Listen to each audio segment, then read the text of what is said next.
Monday night, time for another week. Wake up! It's your Monday Night Raw review. Can't believe they actually did away with Lobster Head. This is a day of mourning. They gave us Sheamus' old theme song back, only to take it away from us. Why? What did we do to deserve that? Now it's back to the generic garbage for Sheamus.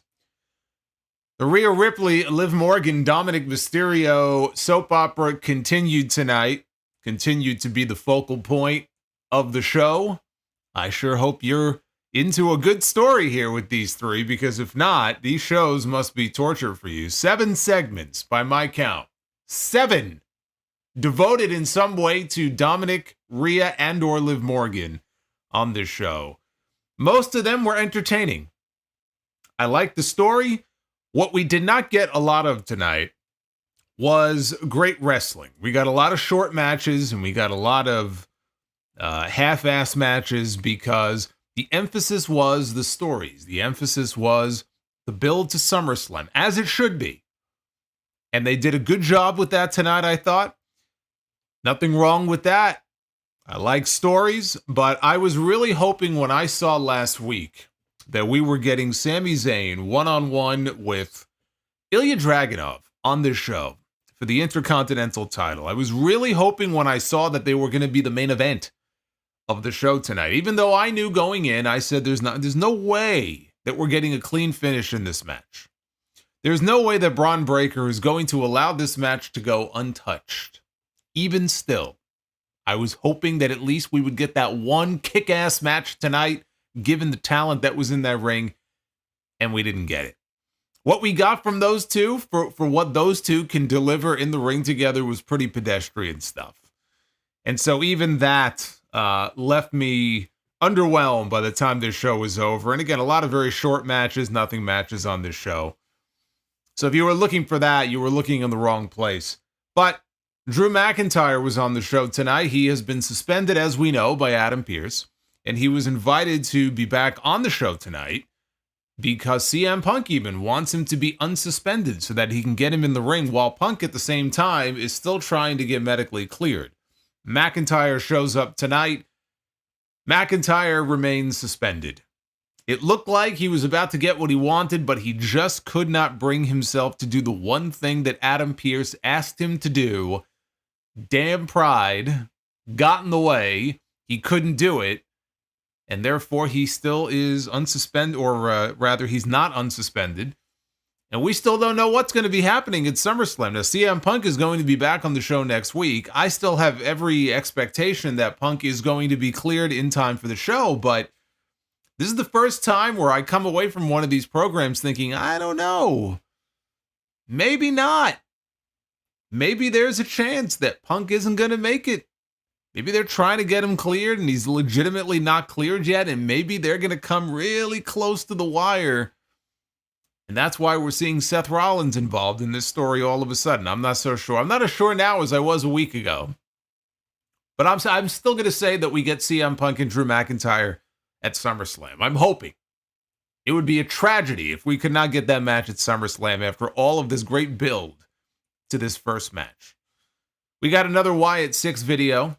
And I was very happy to see the video that we had on the show tonight, because it gives me hope that we are going to get many more like this. I wasn't totally sure coming into the show if they were going to do it, but we are going to get profiles on every member of the Wyatt 6, and we got one tonight for Erick Rowan. And it was very well done. It was a very compelling segment, but we also had Bo Dallas out in the arena by himself, as himself, to confront Chad Gable, but he got jumped. He got laid out.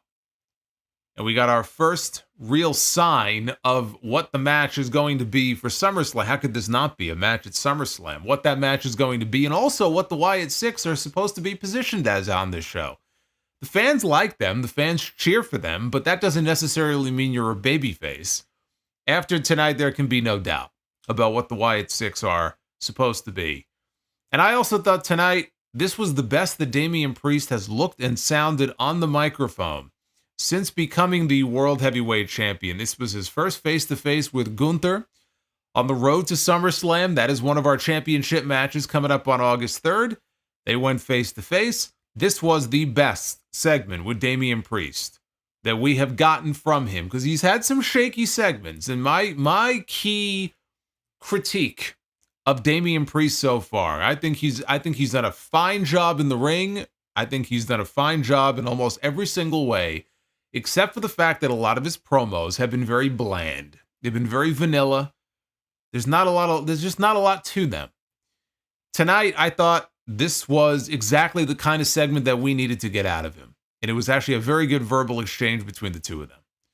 So there was a lot to like on the show tonight. I thought it was a solid show. It was not an all-out exciting episode of Raw. I don't know what was going on as far as the crowd. They were pretty much dead for the entire show.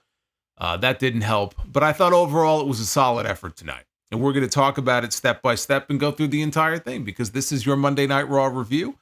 It is Monday, July 15th, 2024. I am the Solomonster. We are already midway through July. Can you believe it?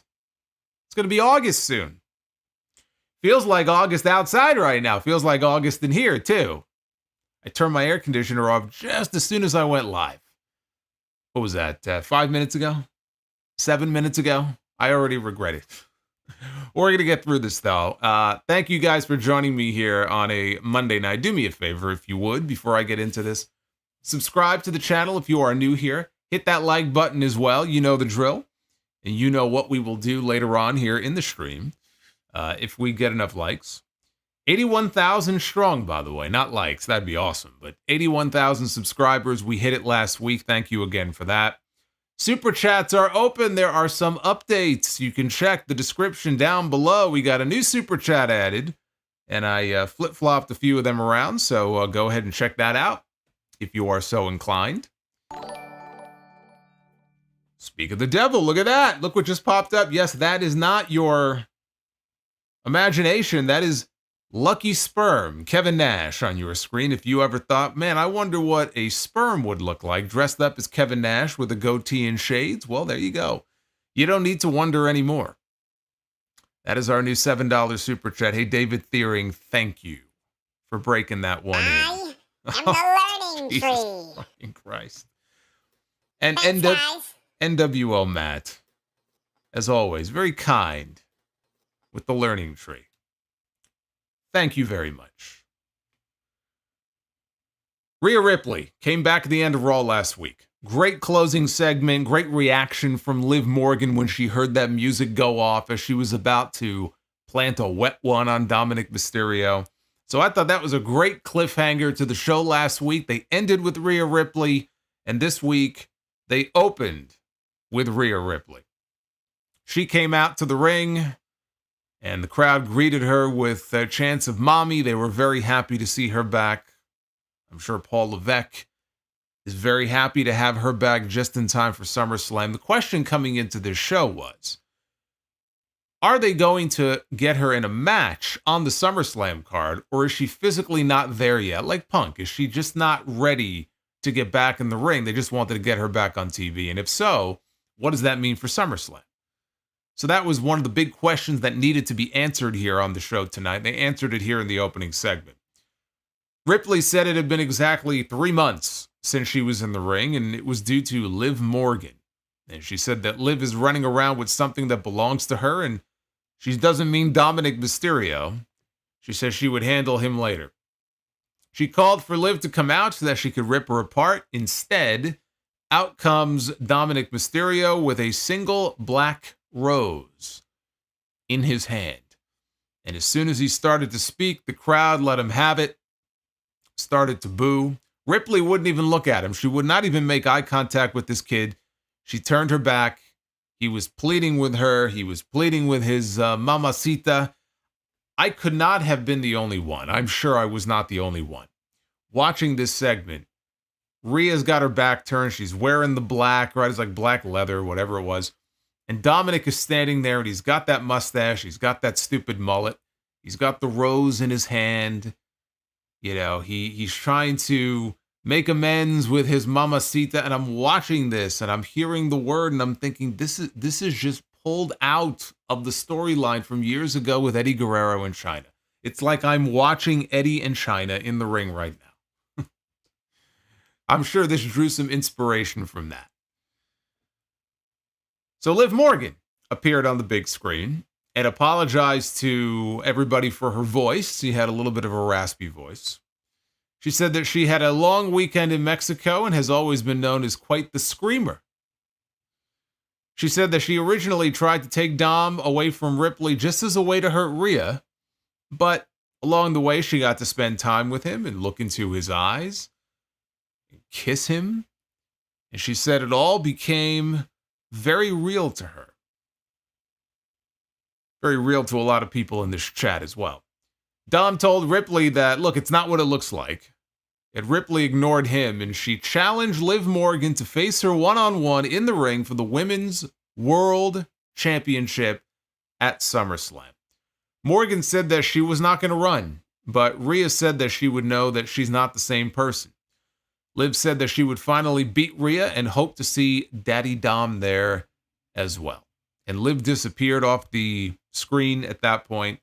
Ripley looked into the camera and said that she knew Liv was still listening. She said that she was not only going to end her revenge tour, she's not only going to end her run as the Women's World Champion, she said that she is going to end her career.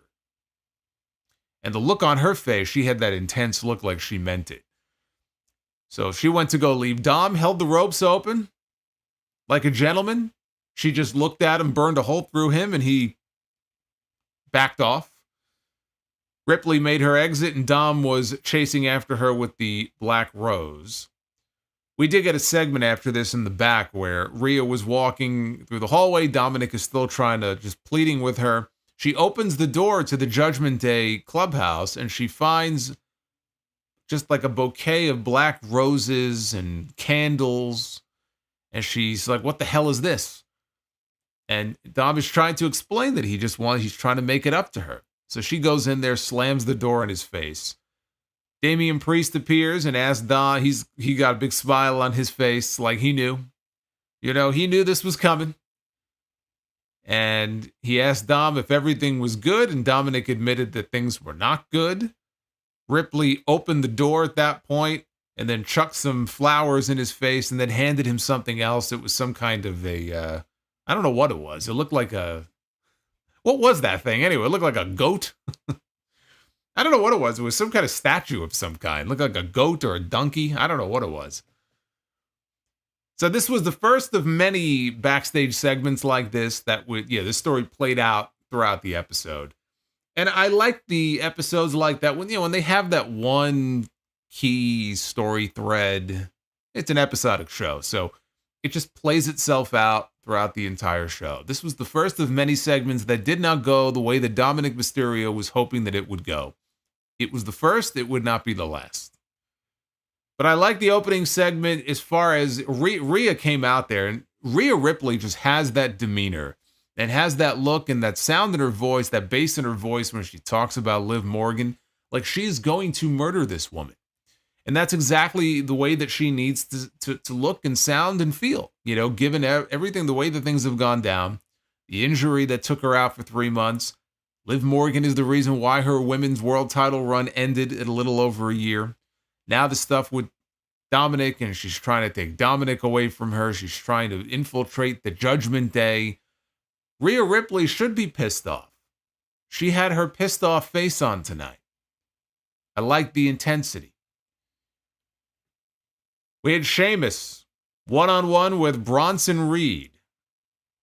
Big Bronson Reed. He's big, you see. That's why it's in his name. I said it at the top. We all need to have a moment of silence here. Because Sheamus's music, his original theme that was given back to him, has been stripped away from him once more. No warning, no reason given. It's like someone who loses a dog or a cat. The pet runs away. You're heartbroken. Oh my God, where did my cat go? Right? You print up signs. You staple signs to all the trees in the neighborhood. You tape all the signs to the light posts and the mailboxes. You're passing out flyers. Where, oh, where is Felix the cat? And then Years later, one day, out of nowhere, Felix reappears. Felix comes home. And joy fills your heart. Tears are running down your face. You can't believe it. You've got your best friend back for 3 weeks. And then Felix disappears again. Now your heart is shattered into a million pieces all over again. And for what? Why? Where is Felix? That's what they've done to us here. What makes it even worse, it'd be one thing if they replaced it with music that was actually better. They replaced it with more generic fucking crap. Or as I like to call it, the Def Rebel special. One of the problems with WWE these days, I mean, hey, business is booming. They got a lot going for them, right? They're making money. They're selling out buildings. Ratings are high. Things are going great, right? They're signing all these big free agents, and yet you think this company, billions and billions of dollars, they can't fix their music. Why? I would love to know. So keep Felix in your thoughts. Sheamus tried to hit the 10 beats. While Bronson Reed was on the apron, Reed, though, headbutted him and dumped him to ringside. Reed jumped from the apron, hit Sheamus with a shoulder tackle, and then tossed him over the announce desk.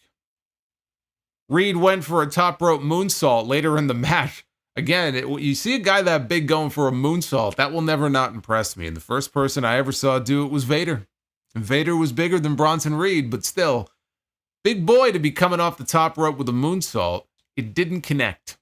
He was able to avoid the moonsault. Sheamus blasted him with a knee to the head and then pinned him. After the match, Sheamus stood on the ropes. He was playing to the crowd. Reed got up. He charged at him, but Pete Dunne showed up out of nowhere, and Pete Dunne took down Bronson Reed with a knee. So then Dunne leaves the ring. Now, remember the angle from last week. Pete Dunne walked away from Sheamus. We saw Pete Dunne come out, and no Tyler Bate. We didn't know why at the time. We come to find out later on that Tyler Bate tore his pec a couple of weeks ago on NXT. And so he's going to be out for a while. So that's why all of a sudden we're seeing Pete Dunne on TV. But Pete Dunne left. He walked away from Sheamus, and they were talking about it on commentary as, you know, he feels like Sheamus abandoned him. He abandoned the Brawling Brutes. Well, this week, he comes out, he makes the save. Sheamus is like, what the hell are you doing? Sheamus turns around to go pose again for the crowd. Pete Dunne goes back into the ring, and he attacks Sheamus from behind. And then Dunne leaves the ring. He does the Pete Dunne special where he just, shrugs the shoulders like whatever. And he walks off. And then Bronson Reed goes to the top rope and he hits the tsunami splash. And he squashes Sheamus like a pancake in the middle of the ring. So the battle of the big men here. The battle of the monsters, right? Meat Madness, whatever you want to call it. It was good while it lasted.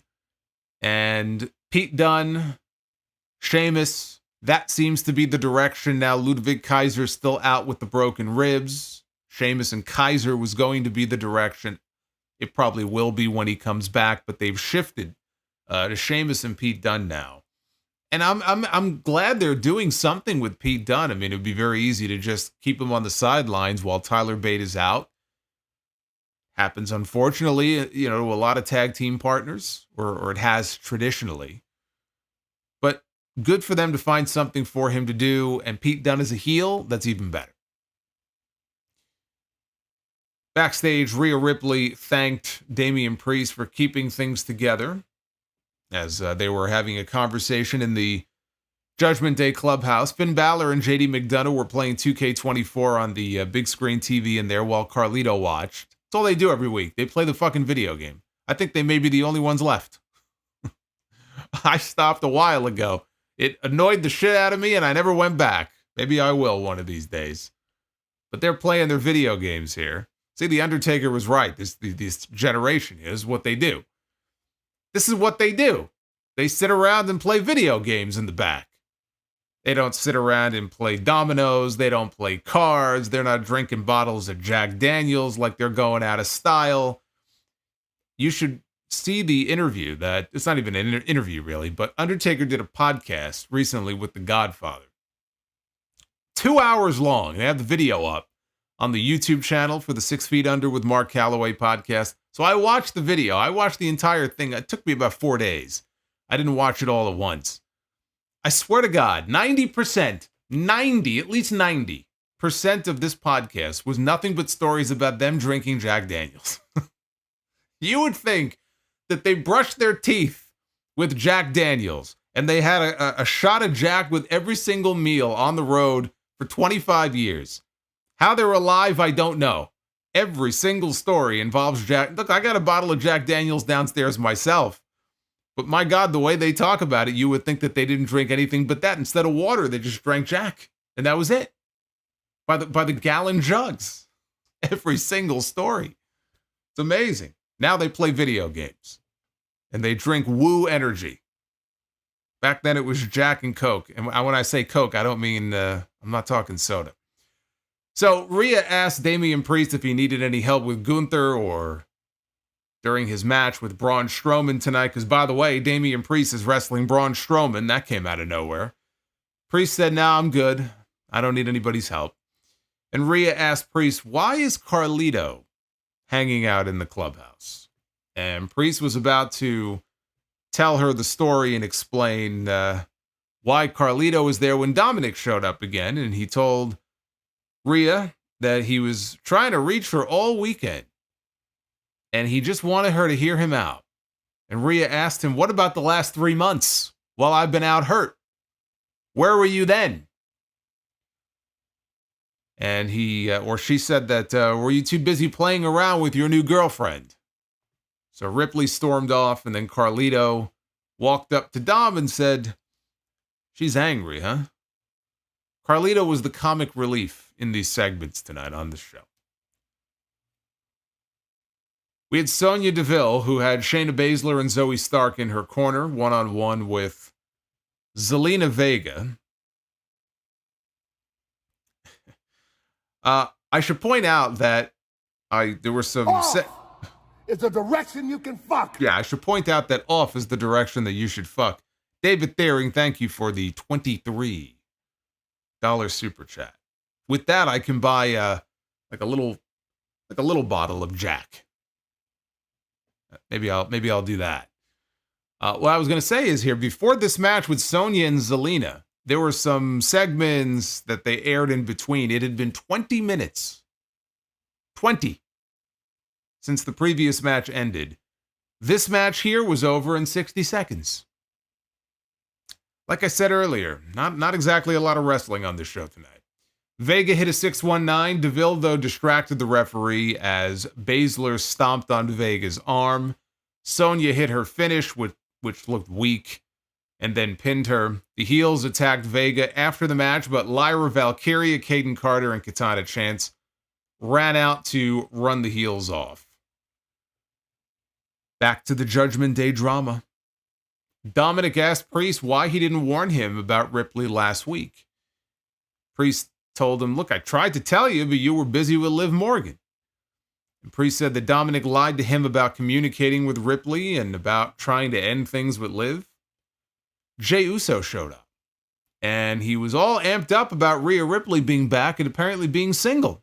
The same Jey Uso who, in the vlogs leading up to WrestleMania 40, that were on WWE's YouTube channel, was talking about his family, and he was bringing his son to the show, and they showed him and his son backstage. I guess we're just supposed to forget about all that, and the fact that this is a married man, and all. Look, Dominik got married, and that was talked about on social media. They may have mentioned it on TV. I think they may have mentioned that. I don't remember. But Rhea Ripley just got married weeks ago to Buddy Matthews, right? Was never mentioned on TV, but it was mentioned on social media. But I look at it like this, like when you acknowledge it on your own program or on even your social media programming on your YouTube channel. I don't know. To me, it's just goofy now to see Jey Uso here bouncing up and down. Not that I blame him, but just bouncing up and down like, who is Rhea, single now? I mean, you got to kind of check your brain at the door, I guess. But he's like a kid in high school. Ooh, she's single now, right? She's single now, right? He's trying to figure out if he can get with Rhea Ripley. And Priest did not outright dismiss the idea. And right in front of Dom, he told Jey that he might have a chance. And Dominik was upset, so Jay told him, when you see mommy, tell her I said hi. So Uso walked off, and Priest was goading Dominik now. Dominik was not happy, and he was goading Dominik into getting a match against Jay. Like, dude, you went to prison. You did time in prison. You can't let this guy talk about her like that.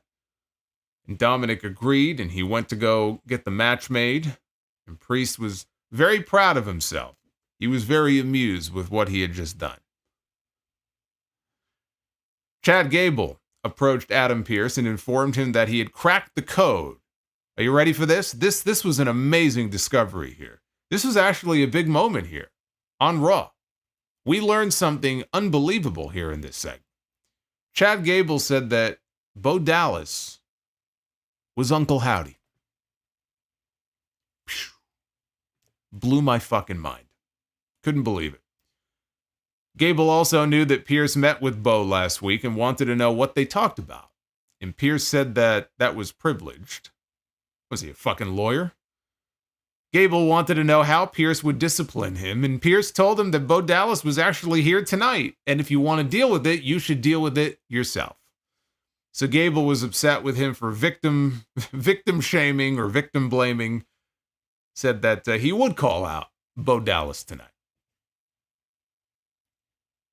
Boy, Adam Pearce is just making everybody angry, isn't he? I know, look at that. Look at all the shocked people. I can't believe it either. Bo Dallas and Uncle Howdy are one and the same. Who knew? So we had the World Heavyweight Champion, Woody Woodpecker himself, the shitster Damian Priest, out to the ring. Michael Cole noted that Priest and Gunther have never met in a singles match before. Priest said that he had a match tonight with Braun Strowman, but he wanted to go face-to-face first with Gunther.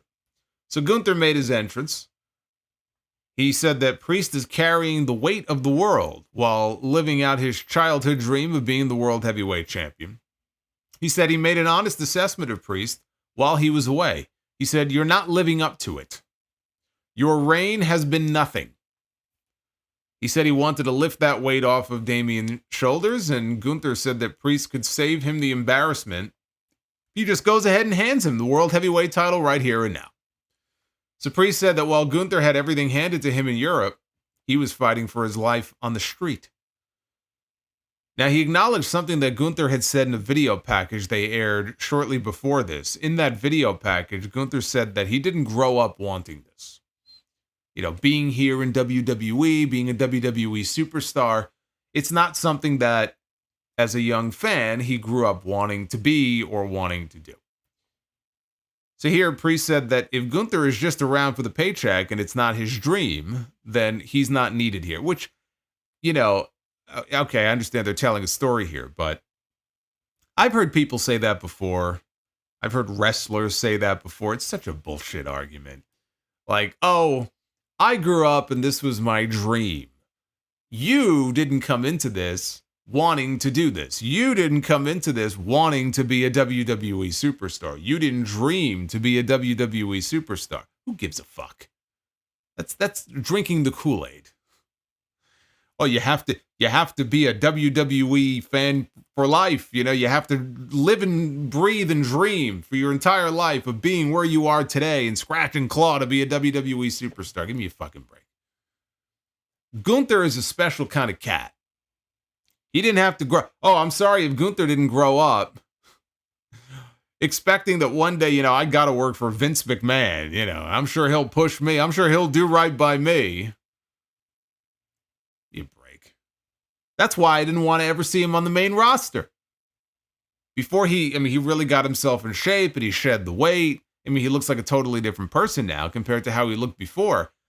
But like before, go back 5-6 years, I looked at Gunther and I said, if he ever gets called up to the main roster, it's a fucking death sentence. I'm like, no wonder he doesn't want to move to the States and he wants to be on the main roster. Or didn't want to be on the main roster. Who knew, right? Who knew that we would be where we are now? That Vince is but a memory. And Gunther is one of the top names, future world heavyweight champion. He's had a dominant run. The way they've booked him, they've largely protected him. I mean, this is not what I would have expected even 4 or 5 years ago. So it's been very nice to see. But Priest said that he earned this title. Gunther is the last person who will take it away from him. Gunther said he recognized Damian's hardship and he won't question his street cred, but being on the streets is a choice.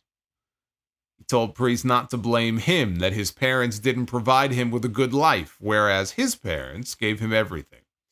Gunther said that while Priest was fighting for his life, WWE officials were calling and begging him to sign a contract so they could avoid having somebody like Damian Priest winning the World Heavyweight Championship.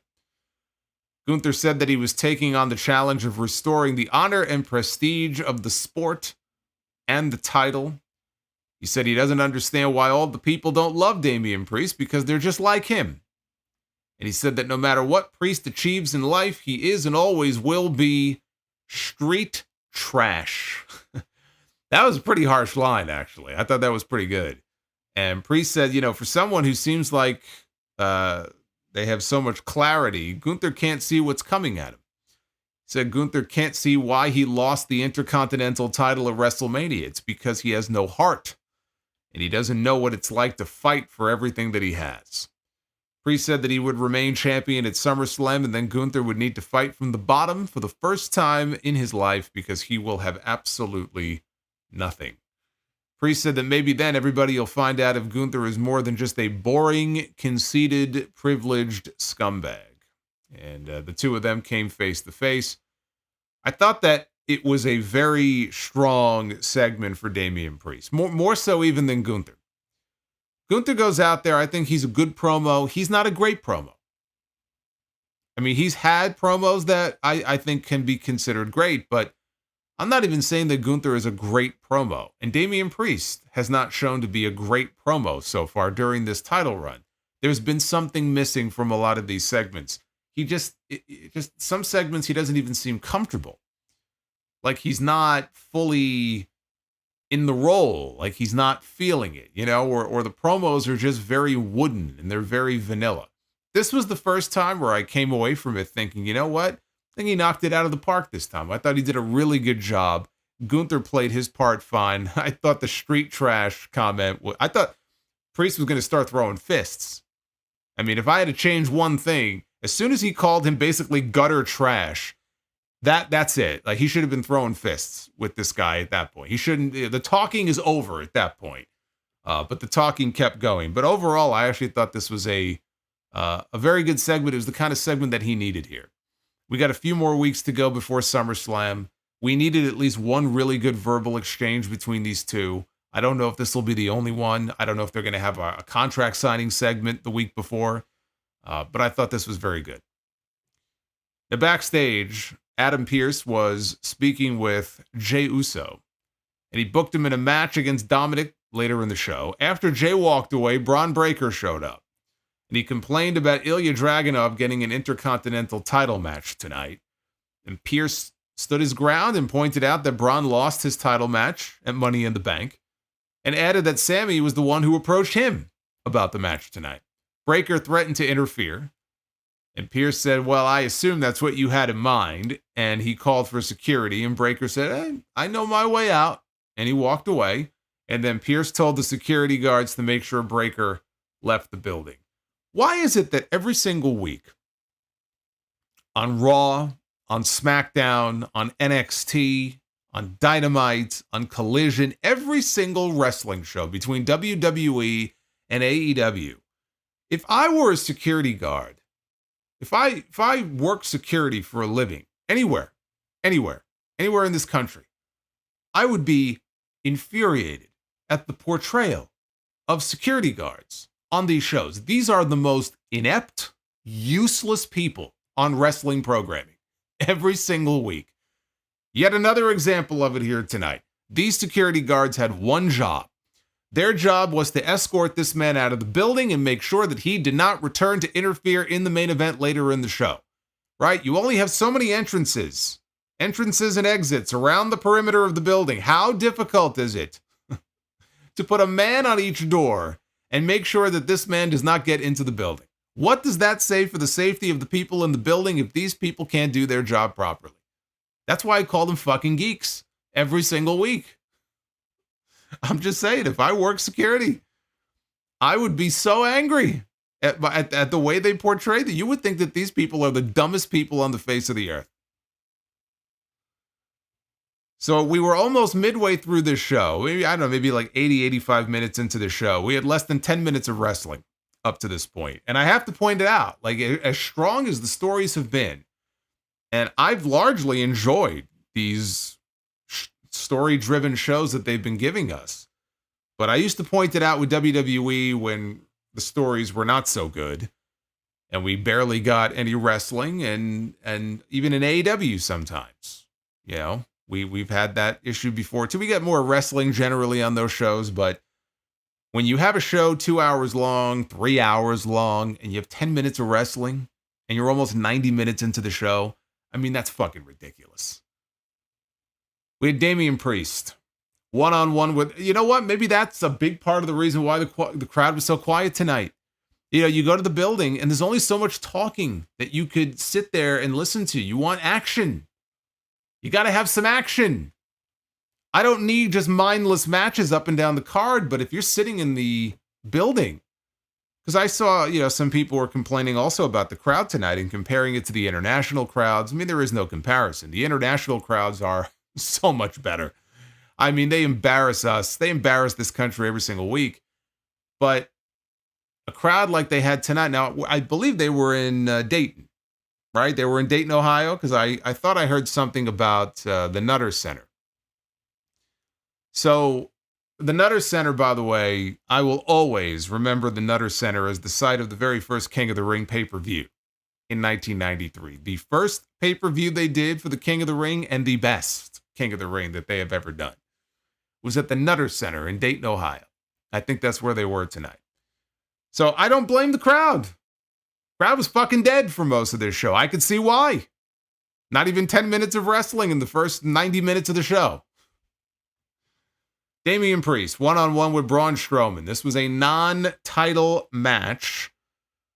Strowman motioned early for the Strowman Express. I think that's the earliest I've ever gone to the Strowman Express. So he went to go for it early on. He charged at Damian Priest on the outside. Damian Priest sidestepped him, and Braun ran into the barricade. This is what Braun, I call him Bran, or Braun Breaker, Braun Strowman, same shit. Braun Strowman. This is what he does best. He runs into things. Remember when he had the feud with Roman Reigns? I think it was in Botchamania. Botchamania may have made fun of it too. He would just run into things. Like they had, I think, an ambulance match once. And he went charging at Roman Reigns. And Roman, I think, sidestepped him. And he just ran right into the ambulance. And Roman closed the door behind him. There was another one where Braun he would run into the ring post. He ran into, I think, a fucking wall once. It's good to see that some things never change with Braun Strowman. So he ran into the barricade. And he went over it, hit the floor, and started selling his knee, like he hurt his knee. Later in the match, Strowman tried to power slam Priest, but his knee gave out, and Damian splashed Strowman in the corner and then hit a South of Heaven chokeslam. Yeah, he got him up. You know, it's not the best South of Heaven he's ever done, but it's better than Hogan taking a chokeslam from The Undertaker. And he scored the pin. After the match, Gunther came back out. He stood up on the apron, and Priest invited him into the ring. Gunther chopped him, one hard chop, and Priest fired back with a forearm and then worked him over in the corner. Gunther hit him with another chop, and then Priest put him down with a clothesline. The match itself was okay. I just don't understand why it was thrown together so late in the day. No real promotion for it. This felt like it should have been a bigger deal.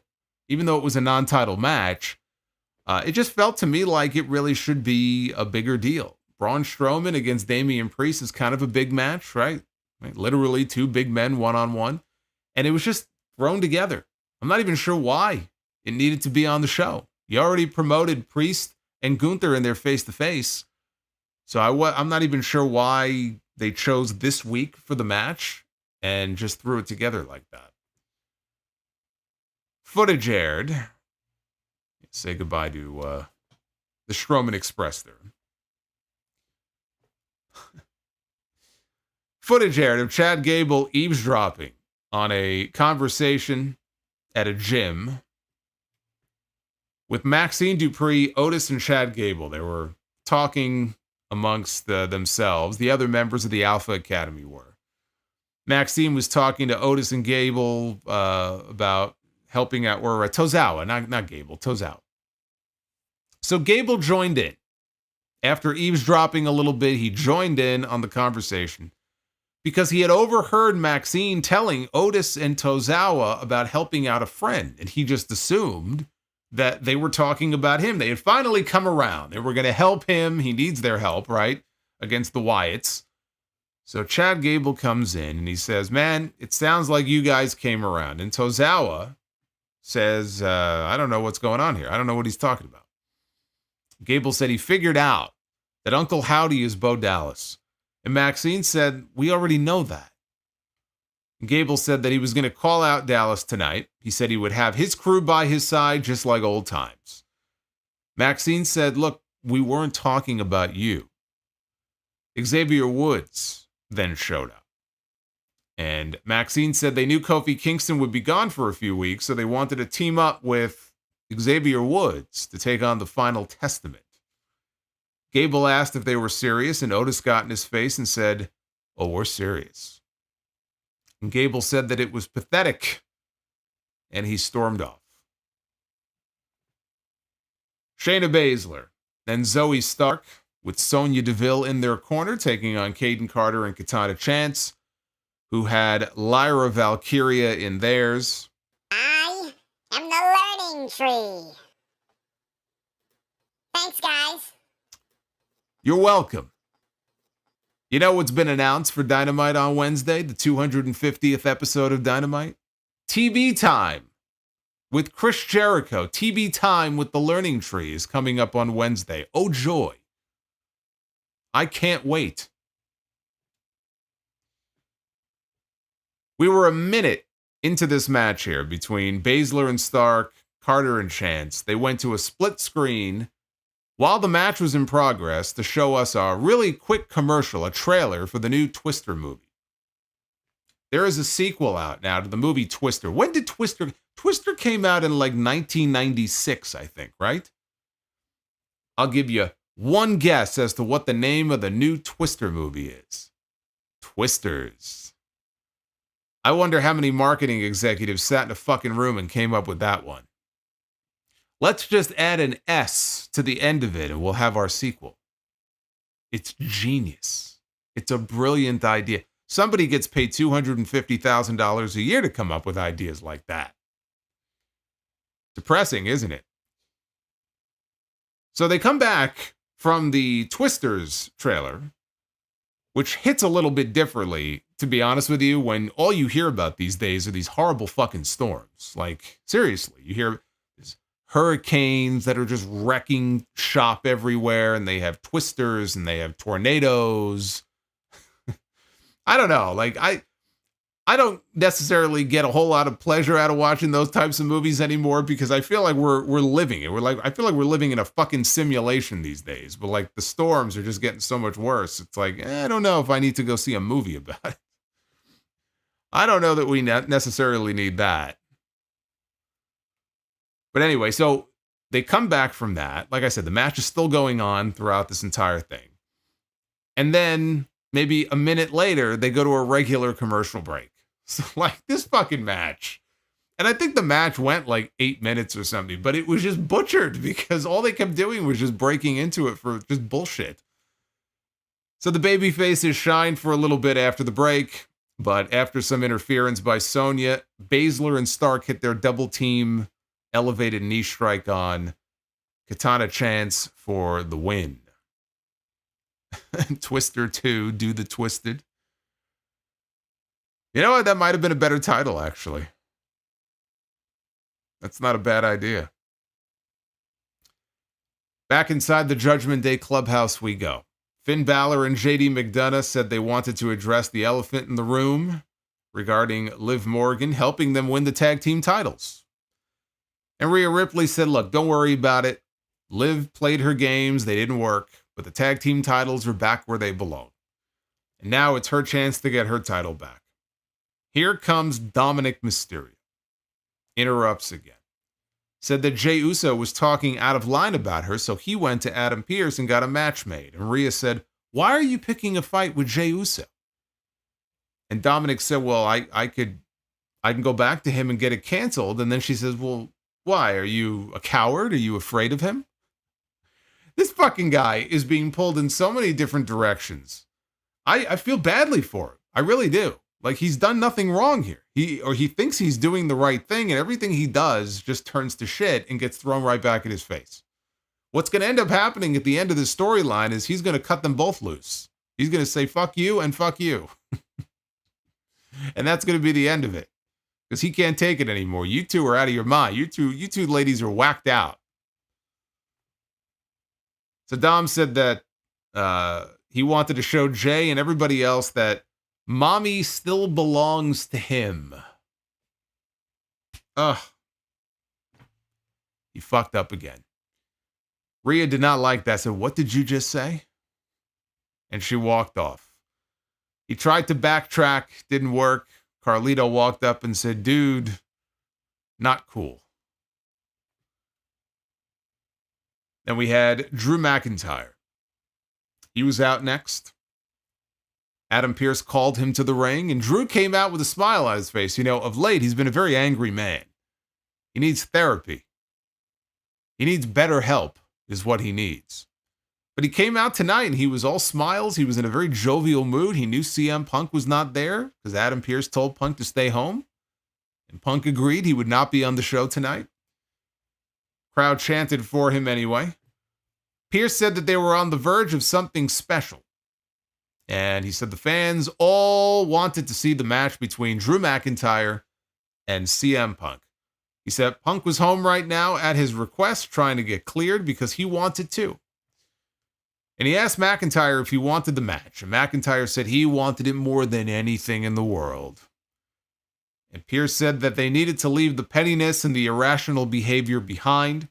If McIntyre was ready to do that, then he was ready to do business. And McIntyre agreed. He asked the fans, he goes, do you guys want to see me one-on-one with CM Punk? And of course, they all cheered. McIntyre asked Pearce, make it official.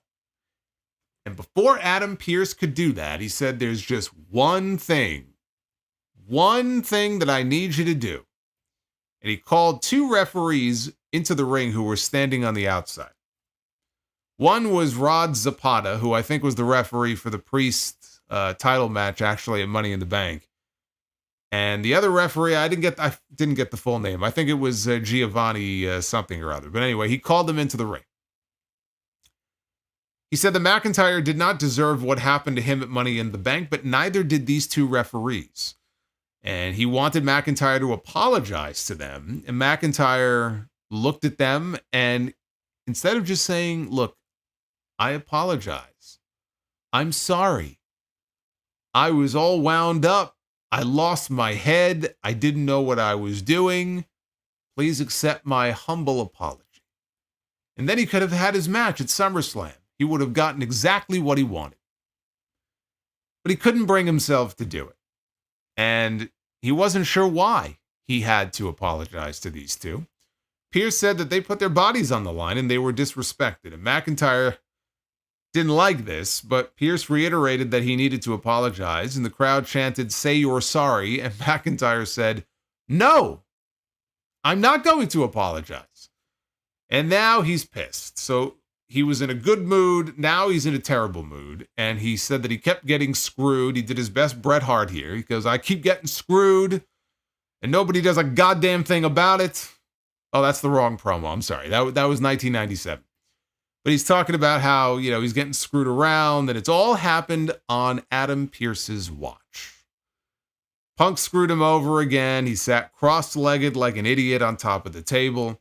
Pearce didn't send the referees after Punk like he did to him. Pierce should be on his hands and knees apologizing to Drew McIntyre. McIntyre said that he would never accept an apology from Punk and wanted his head on a spike. Kept ranting until Pierce cut him off to tell him that, guess what? You're still suspended. So McIntyre shoved one referee down. He shoves the other referee down. He gets up in Adam Pierce's face. Seth Rollins now, his music hits. He comes down to the ring. He runs down to the ring. And McIntyre ends up down on all fours. Rollins goes for the stomp. McIntyre rolls out of the ring before he can get it, though. And Pierce orders security to get McIntyre out of the building because, yeah, that'll work. I'm sure that'll work. And McIntyre shoves them aside and he leaves on his own. CM Punk has driven this man absolutely mad. I said he walked out there, he was all smiles, but he just could not bring himself to apologize to these men. The one thing he had to do, and his damn pride, that damn male pride got in the way, and he just could not bring himself to do it because he can't bring himself to apologize for something he honestly does not believe is his fault. It would be an insincere apology. Because in his mind, he's done nothing wrong. That's kind of what makes the best heels. When they don't see that they have no culpability or responsibility whatsoever. I did nothing wrong. And yet, this guy keeps screwing me over. These people keep chanting for him, and they keep saying his name. I don't understand. It's driving him psychotic. Now, I was left when this was over wondering if we might not get CM Punk and Drew McIntyre at SummerSlam. I still feel we're going to get it. But if Punk really is not cleared and it's coming down to the wire, I think it would explain a lot as far as why Seth Rollins was suddenly thrust into this program. Could be a couple of different reasons. If Punk really is not cleared for some reason, we could get Drew McIntyre against Seth Rollins, right? That could be the backup match. And Punk could be out there doing commentary or something. But even if Punk is cleared, this is going to be his first match back. He has not wrestled since the Royal Rumble. Prior to the Royal Rumble, which itself was, I believe, his first big match back. I think he had maybe a couple of house show matches against Dominik. But CM Punk has not done a lot of wrestling, really going back to right when he got fired and got kicked out of AEW. So it could be that if they have concerns about him coming back and being a little rusty, it's his first match back, maybe he's not going to be at his best.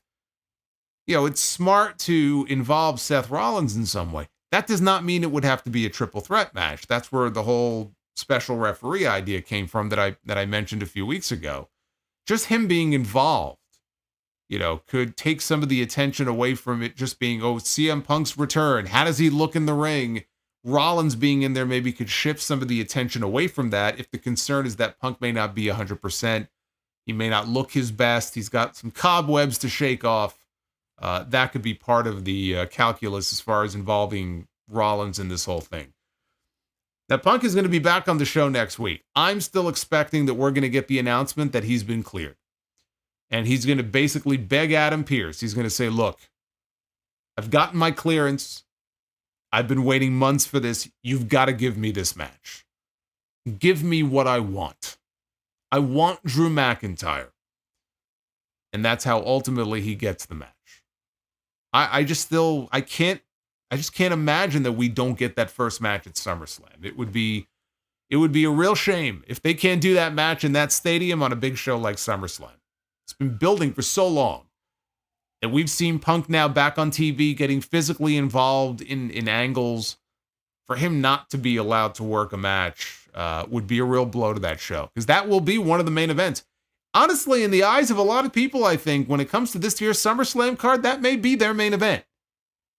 Because there are a lot of people that don't look at Damian Priest and Gunther as a real main event. They don't look at Cody Rhodes and Solo Sikoa as a real main event. We know why it's happening, but they're not enthralled with the match itself. I look at the SummerSlam card, and I'll tell you right now, I don't have to wonder, or maybe it will be. If the match happens, The real main event to me is Drew McIntyre and CM Punk. That's the fucking SummerSlam main event right there. Even if it's not going to close the show, that's the SummerSlam main event. And if it doesn't happen for some reason, that's going to be a big blow. But Rollins at least can be the backup, so that helps cushion the blow a little bit at least. Now, earlier in the day, they showed a clip. Pat McAfee was doing his show. He was interrupted while he was actually interviewing Jeff Passan about some Major League Baseball stuff. McAfee got another package. And actually, not only a package that was left on the floor in his studio, but in the middle of this interview with Passan, they threw the "You Lied" graphic, like the graphic interrupted the show saying "You lied." This happened in the middle of the interview with this ESPN guy. So, of course, there was a VHS tape inside. Now they're going to air the VHS tape. Let's see what's on here. And what we saw was Erick Rowan. This was not Erick Rowan in a rambling rabbit mask. This was just Erick Rowan sitting there and being interviewed by Uncle Howdy, who we never saw. We heard the voice, but he was off screen. Rowan said that it's been a rough few years. He used to be part of a family, and they always had each other's backs until one day the whole world changed. And he said that he lost a brother, person who believed in him the most, just gone. And it knocked him on his ass. He wiped the dust off, he kept moving, but his other brother was suddenly gone too. He had no more family. He had no more will. He fell down a well he didn't want to get out of. Who's going to miss me? I'm just Rowan. That to me was, I say the money line, but like that right there was the most powerful part of this entire video. Because you can look at that and you can honestly believe that that's how he felt. Right? Erick Rowan was never the focal point of the Wyatt family. Erick Rowan was the third guy. If you wanted to rank them, it always went Bray, Luke Harper. In some alternate universe, that's a different version of the Wyatt family. Luke Harper, and then Erick Rowan was number 3 in that. And even when they tried to give him a singles push and everything, you kind of felt like, oh, it's just Rowan, right? Nobody necessarily looked at him as being a big deal. And so that was kind of a powerful line there, you know, listening to him sit there and say, like, my brothers are gone, the family is no more. And what am I? You know, I'm just Rowan. So Howdy passed him the sheep mask from off screen, and so now he's holding the old sheep mask and asked him, "How does it make you feel?" And Rowan said that it gave him hope. He said that when he was at his lowest, he reached out to me and pulled me up. He said he saw a hand and he accepted it because he knew he needed help. He said he had a purpose in his life, and the purpose was to help those like him. And Rowan said the mask reminded him of that beacon of hope. And his voice was a little distorted here as they said that they would take their broken hearts and make them beautiful. I am very happy that they decided to go ahead and do VHS tapes for all the other members as well. Because I'm sure we're going to get them now for everybody else. We're going to get them for Loomis. We're going to get them for Gacy. We're going to get them for Nikki Cross. There's no reason not to. We got them for Bo and for Erick Rowan. We got to get them for everybody. It is the best way and honestly the most compelling way to humanize these people. This is what was so intriguing to me about this Wyatt 6 stuff after that first night. When I was talking about whether or not this is going to work or not, still too early to know for sure how strong the legs are that this storyline has. I don't know that we're going to be sitting here in 6 months still raving about how compelling the Wyatt 6 are. You know, they've got to work towards that. They've got to keep this interesting for, you know, the longer term period of time. But one of the things that I was hopeful for is that there would be more of a human element to it. They would kind of go down that road and explore, why did they all come together? You know, what happened to these people? We haven't seen Nikki Cross in forever. We haven't seen Bo Dallas in forever. We haven't seen Dexter Lumis in forever. Rowan, what happened to them? Why are they back? Why are they together? How did they find each other? And really explore that. And that's what the purpose of these VHS tapes is. You know, the therapy sessions with Bo Dallas. We learned a lot there about why he's doing this now and how it all ties back into Bray. That's why it's the Wyatt 6. Bray is number 6. He'll always be a part of this. So this is exactly what I was hoping to get out of this. Outside of Bo, Rowan is the only other one that had any sort of personal connection to or bond with Bray. And in this case, Luke Harper as well, you know, John Huber. So listening to him talk about how he lost not just one brother, but he lost another one. And when the Wyatt family first became a thing, they were a trio, right? They were 3. And now it's just one. It's very sad, you know, to hear him talk about that. It tugs at the heartstrings. And I thought that was a very effective way for them to go, because you can believe that this man, he fell probably into a deep depression. You know, he was in a hole, and now here's his chance to be pulled up out of this hole and to, you know, represent his friend's legacy in some way and to help others. And they all found a kind of a common purpose in each other. I like the way they're fleshing this story out, but you could believe that he was in a tailspin. He was in a downward spiral. How could he not be? I'll never forget on that Brody Lee tribute show that Tony Khan did, the best show that Tony Khan ever produced, was the Brody Lee tribute edition of Dynamite back in 2020. And looking at Rowan, you know, Redbeard as he was, and him standing in the ring, and I think he was holding up a sign, and he was crying his eyes out, you know, and I had never seen that before. Nobody had ever seen Erick Rowan on television crying his eyes out before. Here's this big guy, and he's just devastated. He's heartbroken, you know, because he lost a brother. I didn't even think of that, honestly. I didn't think of the idea that if they did a VHS tape for him, that he would bring up losing 2 brothers instead of just one.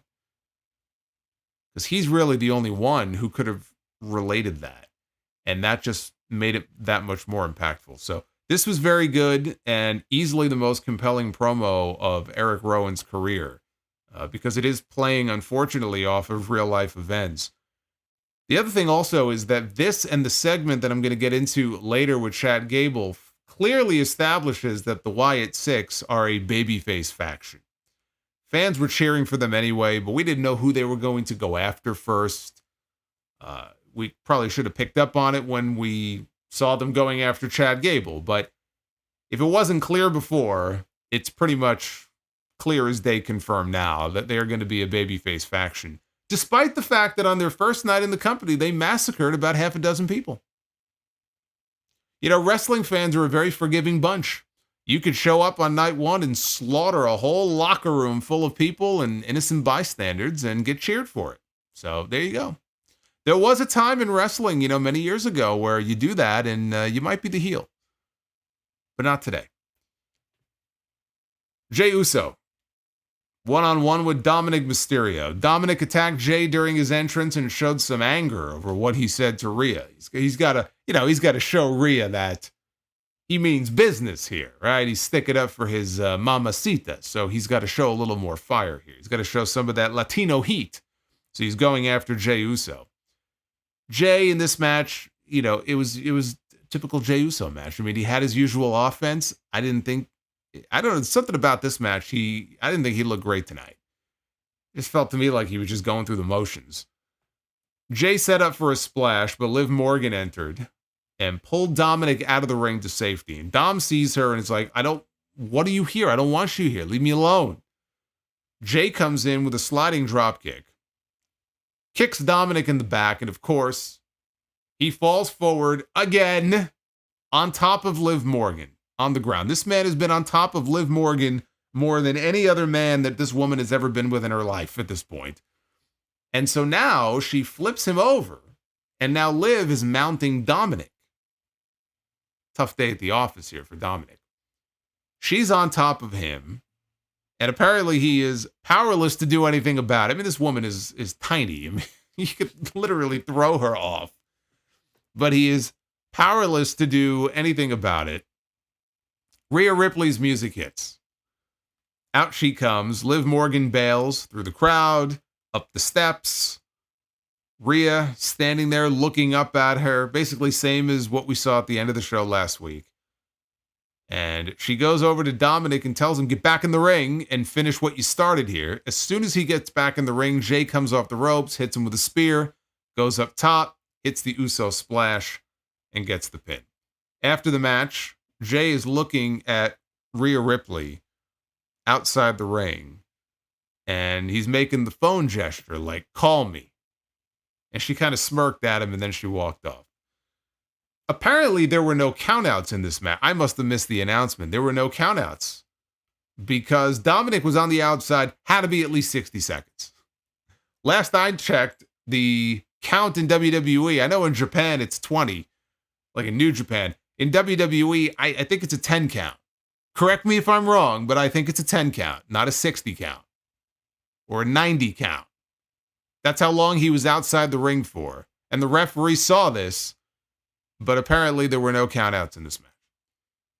So it was a failed mission for Dom. Backstage later, though, things were looking up because Rhea Ripley approached him and said, look, Dom, let's get something straight. I am the learning tree. Let's get something straight. I am the learning tree.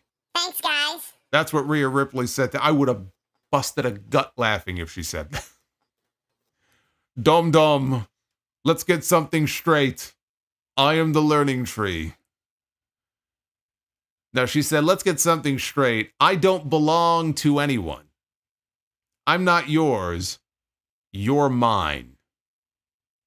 And she smiled when she said it. And she had a rose in her hand. She handed the rose to him and she walked off and Dominik smiled. So see, in the end, for all the bullshit that this guy had to go through, really for weeks now, but just on this show alone, she strung him along and made him feel like shit the entire time.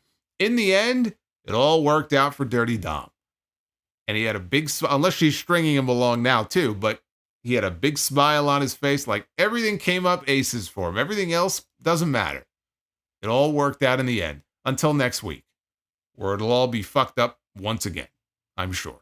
I'm sure at some point next week, Dominik's crotch will find its way to Liv Morgan's crotch, and they'll be mounting each other or riding each other or doing something to each other. He'll find himself in a compromising position, and Rhea they'll be playing 2K24, and he'll take the controller and put whatever. So whatever will happen next week, and then Rhea's gonna walk in, and it's gonna be all over. It's gonna be all upside down all over again. But for now, it worked out for Dirty Dom. So I'm happy for it. Good for him. Chad Gable and Bo Dallas. Chad Gable said he was going to call out Bo Dallas, so he came out to the ring and he called him out. And Bo Dallas came out. He came out in street clothes, no music. As soon as he walked out, he got jumped by Brutus and Julius Creed in suits. The Creed brothers, finally. How many months? How many months have we been waiting for this? The Creed brothers, together with Chad Gable, at long last. What a reaction this got from the crowd. As in, no reaction. You could hear a fucking pin drop. See, I have a theory about this. We don't usually see the Creeds in suits, right? But we see officials and agents running out there every single week. Maybe the crowd thought that it was a couple of producers from the back who, for some reason, decided to come out and attack Bo Dallas from behind. Maybe to avenge the murder of the other agents and backstage officials in that massacre a few weeks ago. Maybe that's why they didn't react. I don't know, but they didn't seem to give a shit about any of this. So the Creeds are, no Ivy Nile, by the way. The Creeds are beating up Bo Dallas down the aisleway. They get him in the ring, and they're all standing over Bo, and Bo begins to laugh. He finds this funny. Julius and Brutus, they hold him down for Gable is hammering away at him. Dallas would not stay down. Gable hit a high-angle German suplex and folded him up. Bo Dallas ends up sitting up against the turnbuckle in the corner. And he continues laughing. And this annoys Chad Gable. And Gable goes over and he grabs a hold of him and he's asking him, what's so funny? Like he's getting really angry now. And Dallas says, there you are. And Gable looks like he's seen a ghost. He just has this weird expression on his face and he's backing away. The lights begin to turn off and we hear the Wyatt single piano chord music. The other 4 members of the Wyatt 6 enter in their Firefly Funhouse masks and their costumes, and they take their sweet-ass time getting down to the ring. This is like an Undertaker entrance. I mean, this is how long it took for them to get down to the ring. But they eventually come down to the ring. By the time it took them so long to come down to the ring that by the time they got there, Chad Gable and the Creeds were gone. They had plenty of time to get the hell out of there, so they're gone. The Wyatt 6 members now were all in the ring together. Alongside Bo Dallas, who's on his knees. He puts his arms out in the Bray Wyatt pose, the old Bray pose. And he is laughing as the segment comes to an end. This did not get the kind of heat that you would expect it to get, especially for a Bo Dallas beatdown, because the fans like Bo, and Bo is clearly going to be the babyface here. And this did not get the kind of heat that you would expect for it. It did not get the kind of reaction even to the arrival of the other Wyatt members when they came out. Again, not many things on this show got much of a reaction. The Creeds joining came off completely secondary to Bo and the Wyatt 6 stuff. I'm just happy that it finally happened. And I think that a Gable and Creeds trio could be a lot of fun. But yeah, I'd be lying if I said that it came off as anything but just secondary to everything else that was going on here. It did not come off as a big deal at all. Maybe because people were expecting it. They've been teasing it. Maybe they waited too long. But it just didn't have a lot of heat behind it. And now at SummerSlam, it seems like all systems go probably for Chad Gable one-on-one as opposed to a tag match of some kind. They could do Gable and Bo Dallas one-on-one. Now, Bo Dallas here has been shown to be vulnerable. We saw his vulnerabilities in the VHS tapes, but even here, he got his ass kicked. Bo Dallas got his ass handed to him here.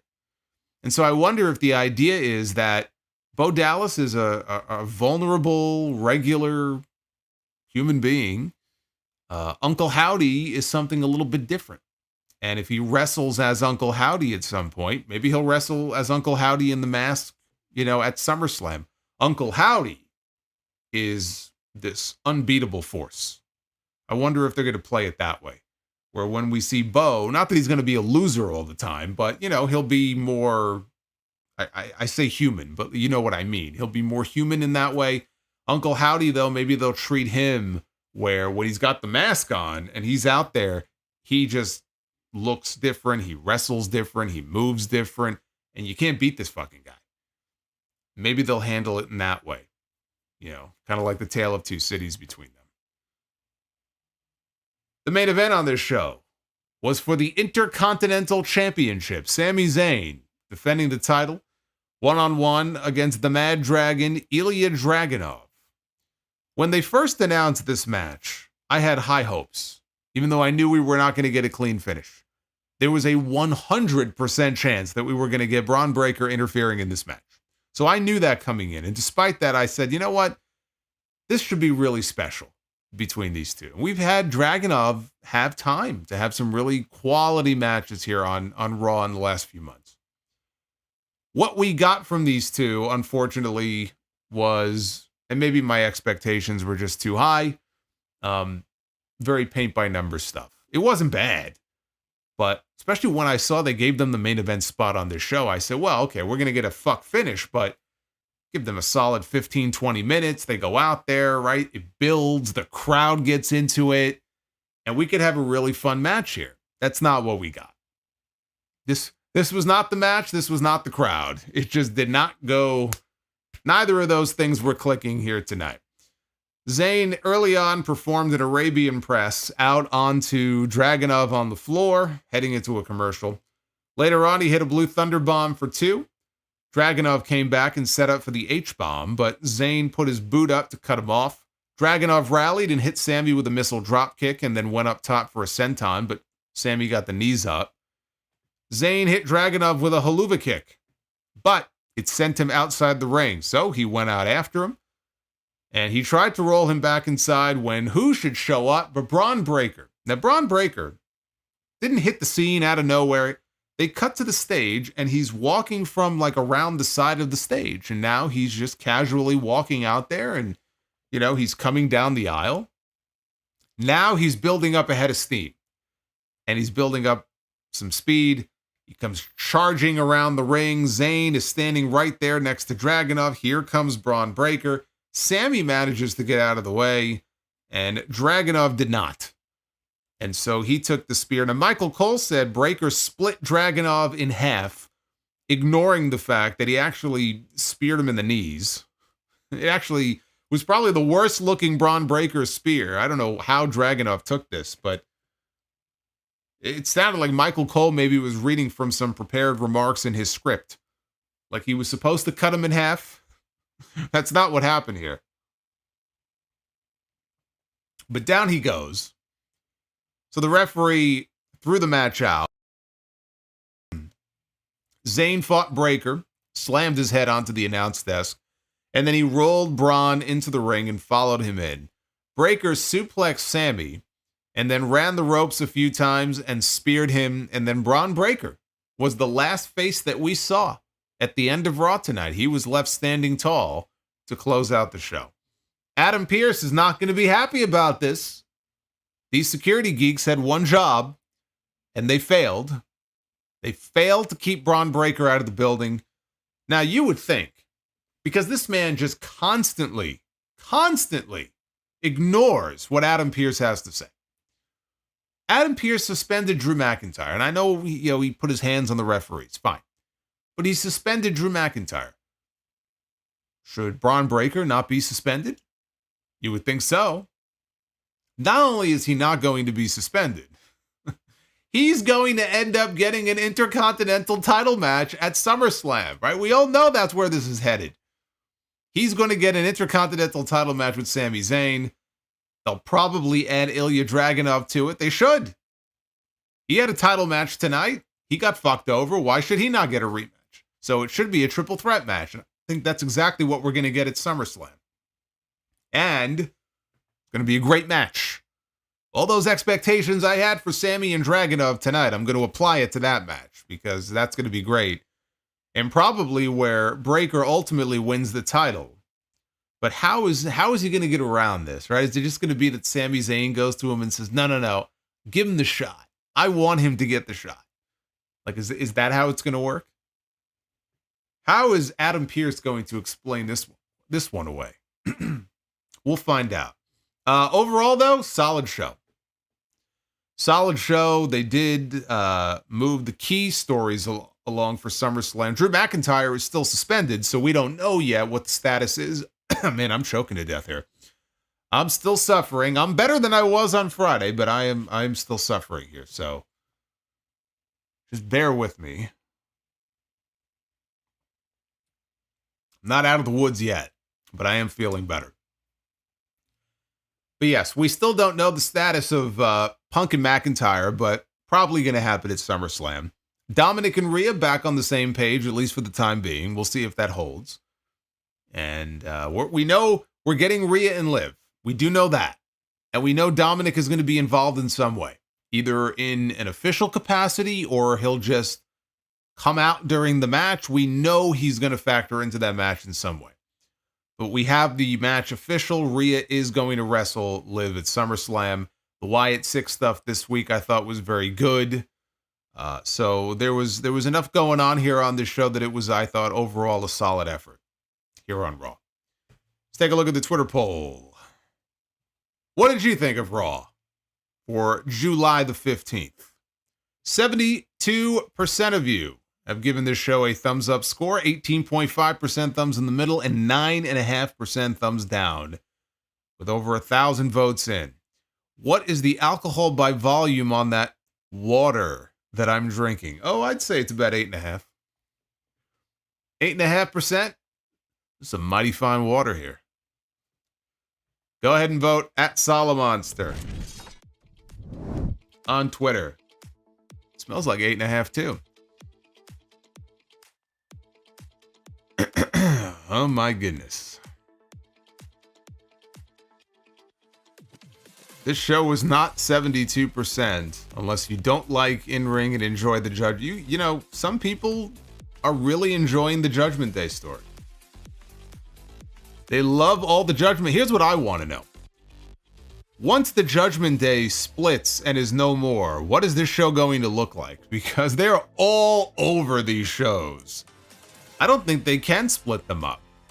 Maybe they could like reshuffle the members, but it's going to be like the Bloodline. They're going to have to keep this going for years because I don't know what they're going to do without the Judgment Day. They're all over the show every single week. So I'm not entirely sure what that's going to look like. Let's take a look at your super chats here and go through your messages. Thank you if you do support. Means a lot. Thank you for all the love. And thank you to Prince Vegeta 95 with the $9.99. That'll get guys like Bronson Reed and Pete Dunne over, not winning any of their matches and attacking the more established name after the match, making them look like complete loser bitches. I'm not mincing any words there, huh? Yeah, I don't know. With Bronson Reed, he just eats loss after loss after loss. And I guess they feel because he's a big guy that, you know, he can absorb all the losses, but I do feel like the more that continues to happen, it's going to be very damaging, and I'm not sure he'll be able to recover from it. So it would be nice to see them come up with something solid for him, because I feel like he's getting TV time, you know, a little bit, but he's also getting lost in the shuffle here, and he can't just keep losing all of these matches. Bianca Pierre Vincenti, I believe is the last name here. The presentation of the Wyatt Six has been fantastic. I like the video interviews. You see the human side of the characters. Absolutely. That's what I love about it. It's a great way to humanize them. Arabian Night 2000, WWE's television product is solid, but their crowds in the US are dull. AEW may have small crowds, but their audience is louder and tends to be more up, in my opinion. You are correct. Generally speaking, I think even in those buildings where they have like maybe 2,000 people. I mean, think about that, right? Raw on most weeks is either selling out or near sold out. And they're putting 8,000-9,000 people in a building, maybe on average, sometimes 10,000, 11,000. Like they're putting a lot of people in these buildings. And sometimes we get a really energetic crowd, and then we get crowds like we had tonight, which feel comatose. AEW can go into a building with 1,800 people, and not all the time, but a lot of times, those small crowds sound twice as big as they are. So it's not even so much about how many people are in the building, it's just about how engaged are they and how loud are they, how excitable are they. You can have a small crowd sound like a 10,000 seat arena that's packed. And you could have 10,000 people in an NBA arena at a WWE event that sounds like a fucking funeral. So, I think there is something to that. David Thiering with the $7. Kevin Nash super chat, the new one, the brand new one. I see, Solomonster, that you have added a new super chat. Let's take it for a spin. Sounded like Sunday you were still sick. Hope you get better soon. Thank you, David. I am still sick, but I am better than I was on Friday. So thank you.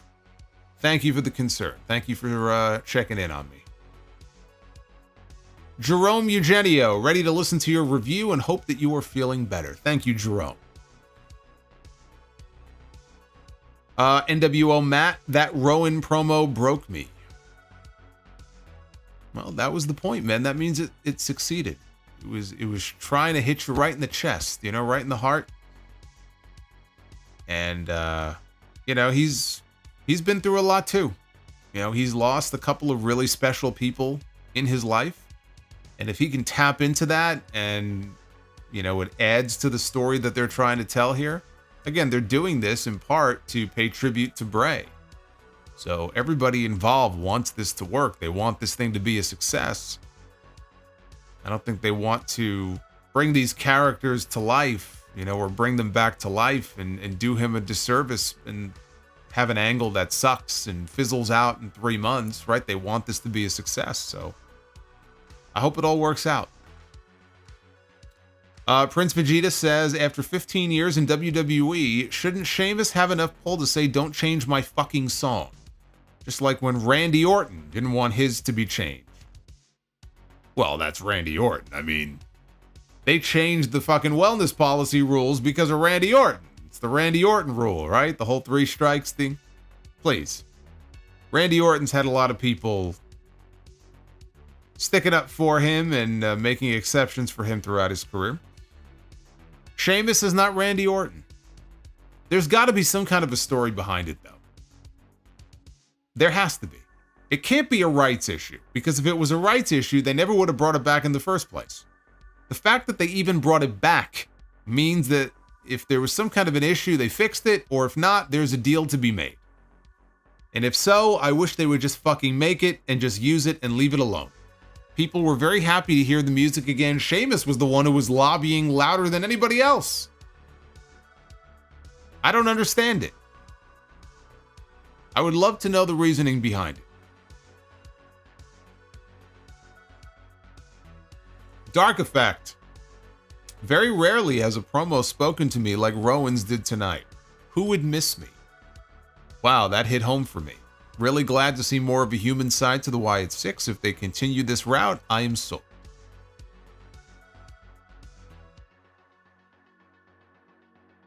The song is in. So the song is the song in 2K24? Yeah, I mean, come on. It can't be a rights issue. It can't be a rights issue. It's almost like they're going out of their way to intentionally make all the music sound as generic as they possibly can. I don't understand it. Like, it can't be a TKO thing, because they have people in UFC come out to all kinds of music and it adds to their presentation and their entrance. Why should WWE be any different? That's actually one way that I would like to see WWE become more like UFC. Mark, random thought. Until he finds a voice, how would a Dexter Lumis profile or interview go for a man who doesn't talk? Well, you just answered your own question. He's got to find his voice and start talking. He's got a voice box. Otherwise, you know, normally you would put him with somebody else and give him a manager. But in this case, he's going to have to start speaking. HBKC83, who are you to doubt El Dandy? I would never do such a thing. I love El Dandy.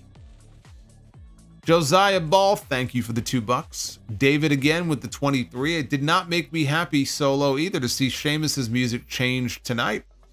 This super chat. Off is the direction you can fuck is what I would say in response to this being taken away. Why can't we have nice things? Why indeed? Justin G, Tavish is waiting for you. Yeah, Tavish can keep waiting. Tavish is waiting for me in 2K24. Fuck Tavish. Aldous Dick with $2 coming at me. Funaki should be the next WWE champion. DEH Sires with the $4.99. Unfortunately for Sheamus, he isn't a Joshi, and he isn't a and he isn't in the bloodline or for Def Rebel to actually try. They seem to be the only priority for Def Rebel. You know, there is something to be said for that. You know, Roman Reigns has a kick-ass theme. Jacob Fatu's theme is still kind of generic, but it's actually not bad. And Io Sky's got a pretty badass theme. So yeah, maybe you're right. It's something with the bloodline or the Joshis. Well, then I guess Sheamus just has to join the bloodline. There it is. It's settled. I don't know how we make that connection. There ain't a drop of Irish blood to be found in the bloodline, but if that's what it takes, then get him in the blood, get him in the bloodline. I just love how you say Sheamus is no Joshi, and I'm like, yeah, no shit. There's a Photoshop for you. Base Beerus says, hi guys. Hello, Base. Uffman Entertainment with the 10. Wait, Bo Dallas and Uncle Howdy are the same person. What does Sean Ross Sapp or Uncle Dave have to say about that? Well, Dave will tell you that it can't be true. It's not possible. NWO Matt Solomonster used the learning tree to protect you from the heat for the next few days. Well, the learning tree, actually, I think I should sit under the learning tree because it'll provide the shade that I need for this heat. So, thank you. I think I might do that.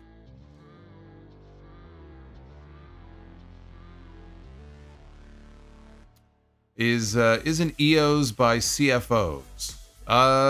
It might be. You might be right. It might be a CFO's theme. Now, you know what? It can't be, though, because I thought they can't use CFOs. So why is it then that some people can use CFO's music and some people can't? That doesn't make any sense. The whole thing is just so fucking stupid. So dumb. My bro, Ken, says, rest in peace, Lobsterhead. If you could pick an actual licensed song to be Sheamus's new theme, what would it be and why? I like the theme Shipping It to Boston by Dropkick Murphys. Uffman Entertainment, Twister 2 Electric Boogaloo would have been catchier. The Juliet, given what happened this weekend, so bad Raw timing-wise to make security look incompetent. Security looks incompetent every week. Why should this week be any different? Derek speaks. McIntyre still suspended. Punk not yet cleared, at least in kayfabe. What if the match at SummerSlam is an unsanctioned match? Rollins can still referee. You know what? Could be. Could very well be an unsanctioned match.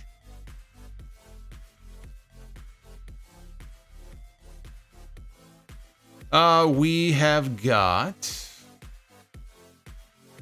Off Leather Wings.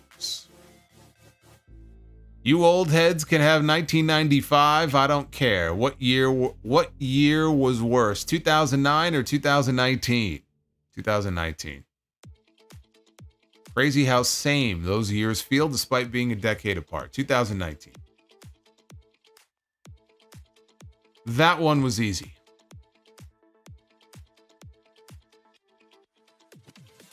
NWO Massacre is clearly a babyface thing. Also, another week of Drew being a babyface. Hashtag Drew McIntyre did nothing wrong.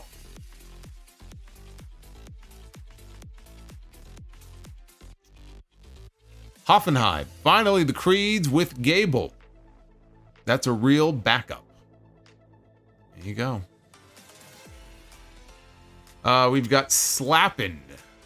45. I don't understand forming the Gable stable just to put over the Wyatts. Losing immediately does none of them any favors. Just more losing for Gable. Well, who says they're going to lose? We don't know that. First of all, the match at SummerSlam should be a singles match. Although I guess if it is a singles match, it probably is another loss for Chad Gable, isn't it? He lost at Clash of the Castle. He lost at Money in the Bank. And he's probably going to lose at SummerSlam. Not good. Hoffenheim. Did you see Skip Bayless leaves Undisputed at the end of the summer, finally? I did not see that. I don't watch Undisputed, so I don't give a fuck about Undisputed, but if Skip Bayless is leaving, then that's good news to me. So, if you watch Undisputed, I'm happy for you. Nick Grasso just wanted to say rest in peace to both Richard Simmons and Shannon Doherty. Yes, they both passed away. Dr. Ruth. 96 years old. Dr. Ruth passed away as well. There was another one. Wasn't there another death recently? A celebrity death? I feel like there was another one, but yeah, Dr. Ruth was the other one. Project Libertad with the $10 super chat. I feel like honeymoon period for the new WWE era is fading while AEW is getting good again. It's like some universal law that doesn't allow these two companies to do good at the same time.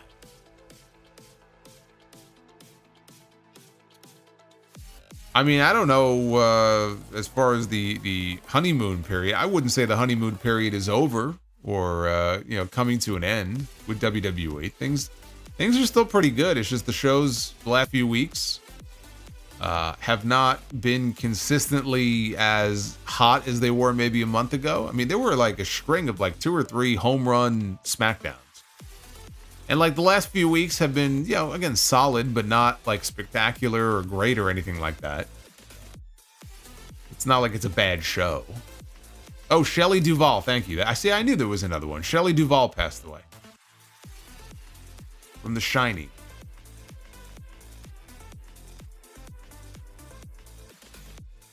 I was going to say they come in 3s, but we got 4 of them. Prince Vegeta 95. I most recently finished The Walking Dead, and I marked out when they used Cult of Personality in the finale. Did they do that because Punk is a big The Walking Dead fan? I'm sure they did not. But I thought the same thing when I watched it. Larry Jester, who's dumber? Referees or security guards or rocks? Don't insult rocks that way. I actually think the referees are dumber. I just think the security guards are just geeks who can't defend themselves. The referees are just made to look like a bunch of idiots.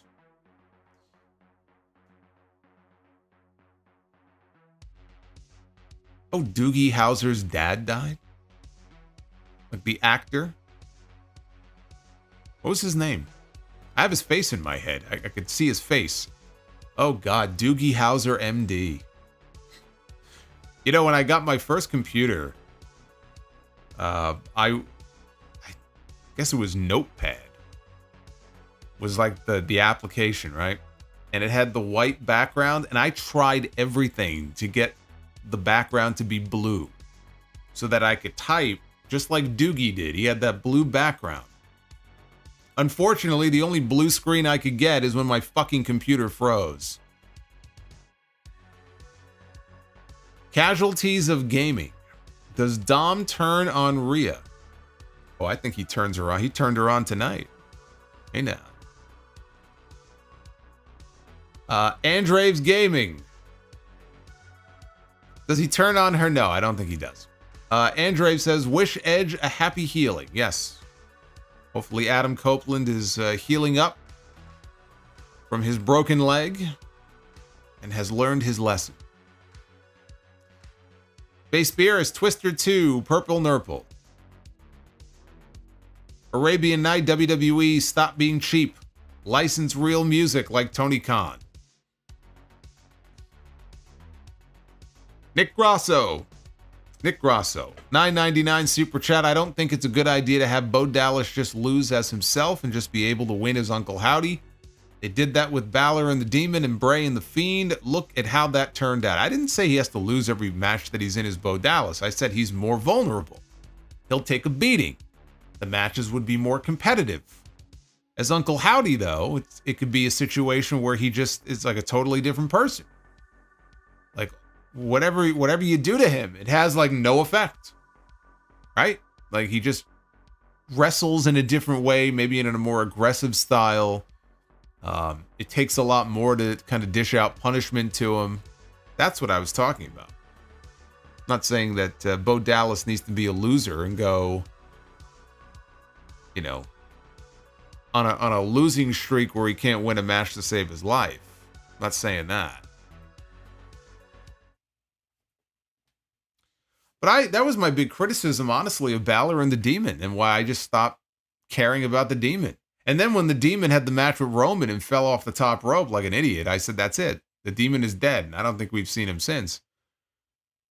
But even before that, I said, man, there's nothing that makes Finn Balor any different from the Demon when the bell rings. Like, the paint looks cool and the entrance is cool, but like, he needs to work a different style. He needs to just work differently when he's the Demon. And he never did. It was Finn Balor with a bunch of paint on his body. It's like, all right, I don't see what the big deal is here, but okay. That was always my criticism of that. Base Beerus, what is the most mainstream match that you can think of? The most mainstream match that I can think of? Oh, I don't know. Probably Rock and Cena. Right? Rock and the first Rock Cena match would have to be up there. Rock was firmly established, a big Hollywood name at that point, came back to wrestling, first match, singles match in like 8 years. And they did big business for that show. It was a big deal. So, I mean, that would have to be up there.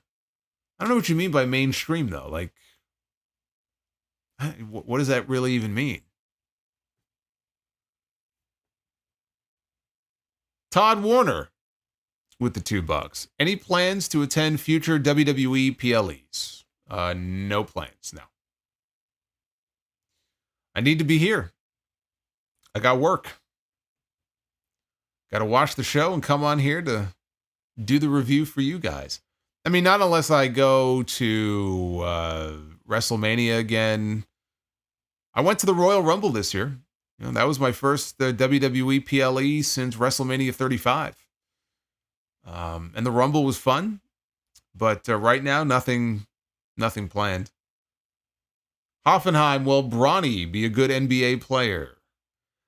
I don't know enough about him to give you an honest assessment of whether or not I think he will or not. So I don't know. Is he go? I'll tell you one thing though. I think that he has a lot of very unfair expectations that are probably going to be put upon him because of his name and who his father is. And I don't see any way he could possibly live up to that. So if people are going to judge him based on that, then I think it's going to be a rough go for him. But I just can't give you any insight beyond that. And my bro is back. We saw Demon once after Roman lost to the Brood Edge at WrestleMania. And I cared so much I forgot all about it. I told you, the Demon is dead to me. The Demon died when he fell flat on his face against Roman Reigns. That was the end of the Demon. The paint is cool, but the Demon don't mean shit anymore.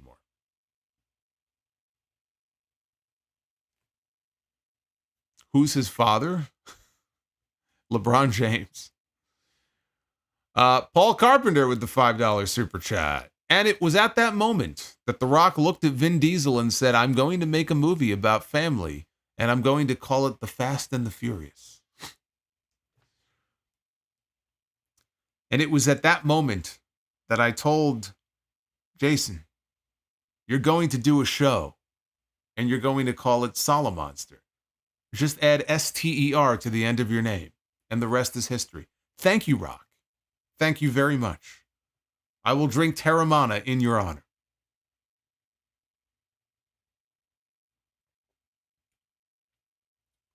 Where's my bottle of Terramana? Has anybody tried Terramana? Is it any good? I was in the liquor store buying a bottle of wine for a party I went to for someone else, and they had Terramana in there. They had Terramana Blanco. I guess they have different ones. That was one. I think that might have been the only one they had. But I don't know.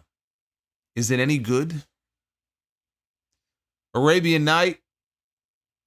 Will I review Slammiversary? They have 4,000 tickets sold. I believe Slammiversary is sold out. No plans right now. I'm not saying I won't talk about it, but I'm not planning on doing a full-blown review. I'm not going live after it.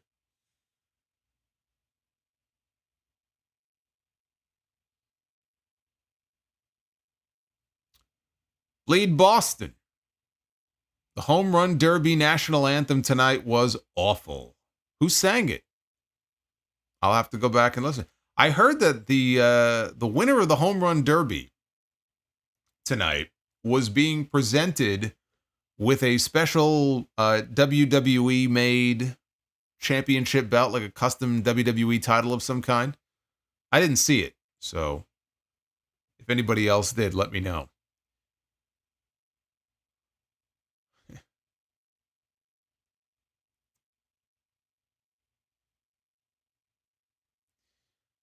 We have a super chat here from our friend Dixon. Dixon Butts. Will you go to All Out? No, I will not. I will be in Chicago that Thursday, and I am flying back to New York on Friday morning, so I can be back home in time to cover SmackDown that night. So I am not staying over in Chicago. I will not be at All Out.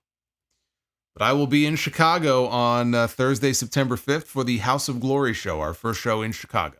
So flying in that day, flying right back out the next day.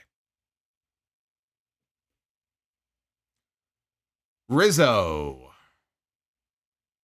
with the $10 super chat. I don't disagree with the Demon take, but I would give Triple H a shot to rebuild the Demon because the Demon in NXT was fire. Demon with the old man running it was trash. I guess we'll find out. We're not getting the Demon now anyway because he's still a heel. And I don't think if he ever does the Demon again, I don't think it'll be until he's a babyface again. Until this I feel that way. I mean, I guess in the last match he had, with Edge, I guess he would have been a heel. But I feel like that's more, I don't know. I just kind of feel like the next time we see it, he'll probably be a babyface. It's just my take.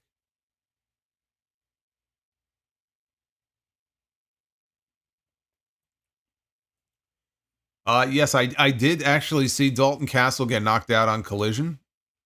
I didn't know it at the time. He took a knee strike, a leaping knee strike from Roderick Strong at the end of their match on Saturday, which was taped. So of all the weeks for Collision to be taped, it's a good thing it was taped this week. He took a leaping knee strike. It didn't look like anything out of the ordinary. Didn't look like, he stiffed him with it. But I guess he connected with it a little too well, and he legitimately got knocked out. Like, his eyes were open. But he was knocked out, and Roddy covered him, and he was supposed to kick out, and he didn't kick out. So apparently in the building it looked awful because the referee, Stephon Smith, he counted 1, he counted 2, and then he knew that this wasn't the end of the match, so he held up his count. It was very clear that he didn't kick out. And then he ultimately counted 3 anyway, so it looked awful. But they did an edit on TV. It was seamless, and you couldn't tell. But I read after the fact about what happened, so I went back and watched it, and it looks like he got knocked 6 ways till Sunday. But I imagine he's okay. He could be concussed. I haven't heard any updates on him since. So, Base Beerus. Seymour Butts. That's an oldie. Justin G. Amanda, hug and kiss. Yes. Thank you, Justin.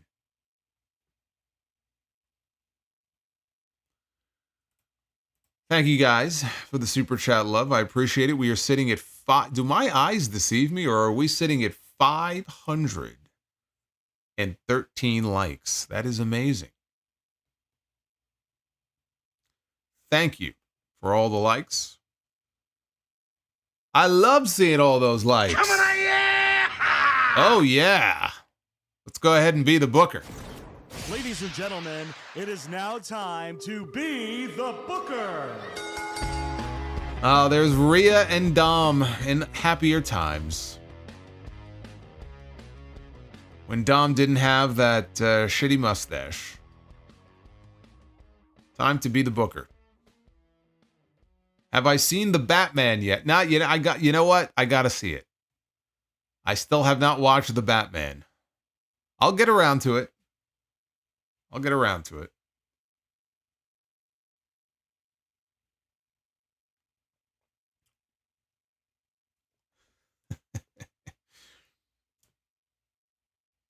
All right, we begin with Chad Gable and Otis kicking us off here in Tag Team Be the Booker. It is the Alpha Academy, the former Raw Tag Team Champions. Always love seeing Chad Gable pop up here and Be the Booker. It doesn't happen very often. All right, Chad Gable and Otis taking on Deuce and Domino.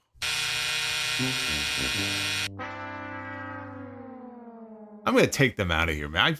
I every time I land on them, what a buzzkill. It's nice to see Cherry, though. I always enjoy seeing Cherry with them. I was never a Deuce and Domino fan. All right, let's shake that one off. Shake that one off. We get to try again. Women's Be the Booker. We begin. Oh, here we go. Here we go. Everybody in the chat now. Here we go. Here we go. Get it all out. It is Nikita Koloff. Nikita Lyons. Oh, man. Maybe I have Terramana in this mug.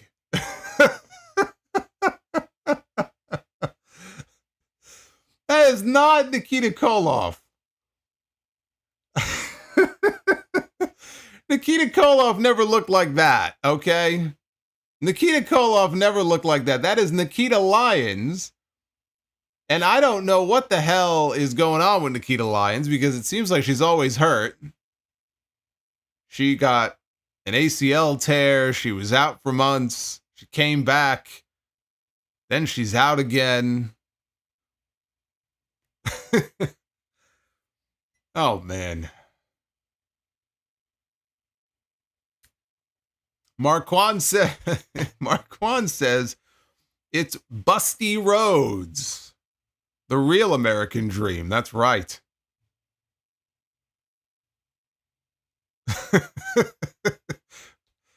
Oh, man.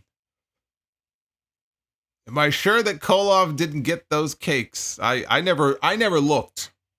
You want to go back and look? That's what Peacock is for, okay? You go ahead and you let me know. I'll take your word for it. That is definitely not Nikita Koloff. All right, Nikita Lyons. Everybody's looking at Nikita Lyons and they're getting all hot and bothered. Then I went and go say Nikita Koloff, and it's like talking about throwing cold water on a situation here. All right, Nikita Lyons one-on-one with Trish Stratus. Boy, you guys are going to have a decision to make here. Who goes over in that match? Trish Stratus or Nikita Lyons? Hey, who's to say it can't happen one day? Trish has not wrestled her last match, I don't believe. One day. Could very well happen one day.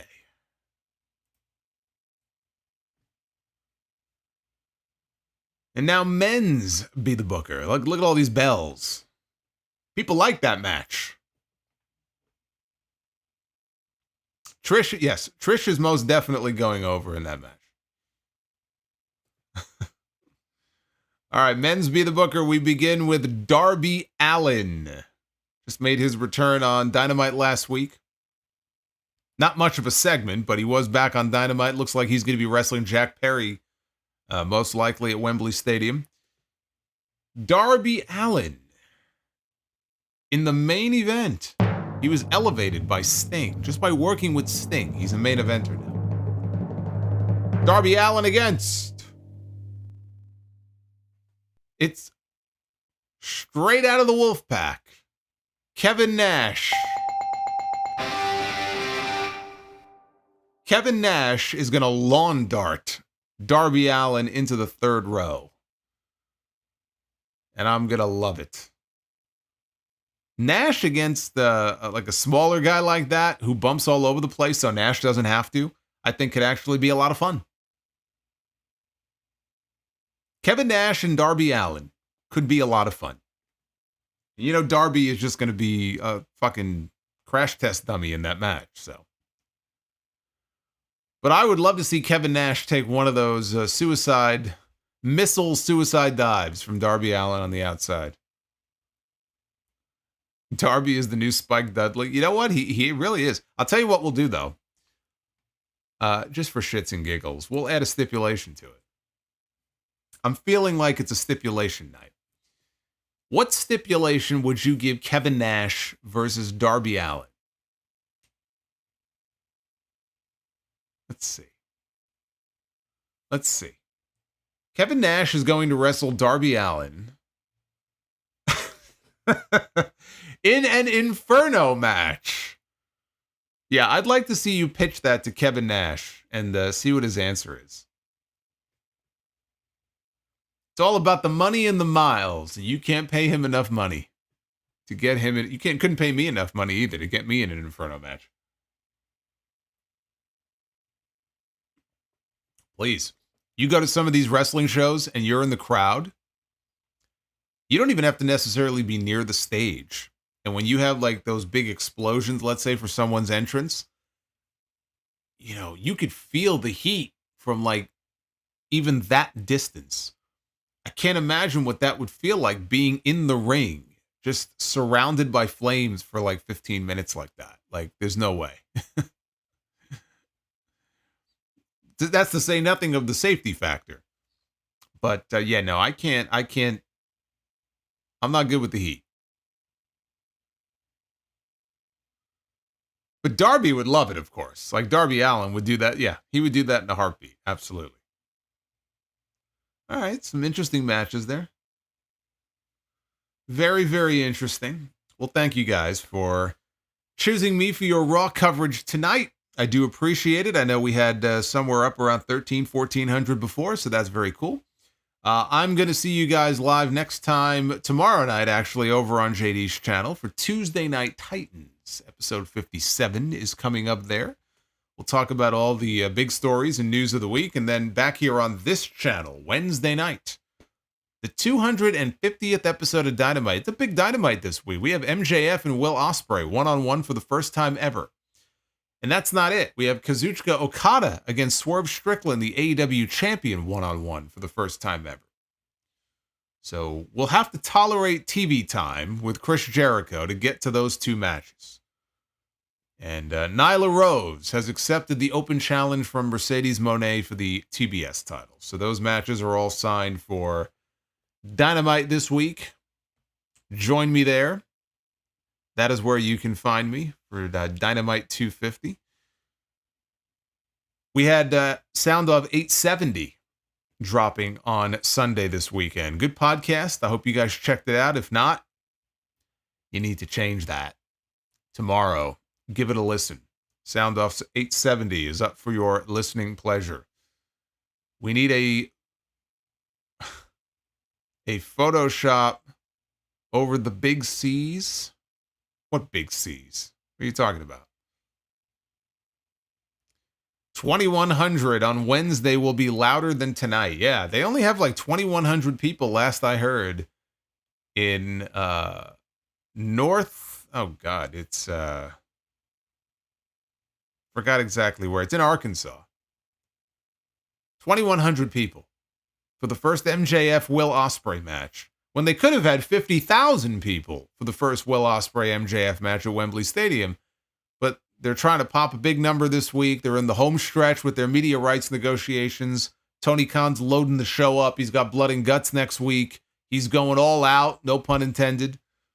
And those 2,100 people, I sure hope that they bring their A game, and they're louder than this crowd was tonight. Dennis Condrey and Don Carson.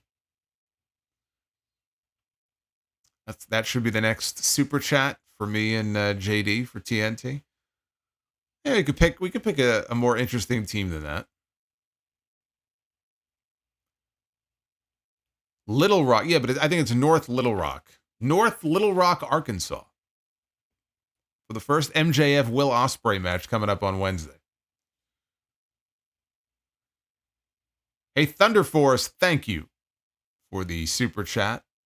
WWE hasn't done a PLE in December since 2020. Do you think that will change next year with John Cena retiring?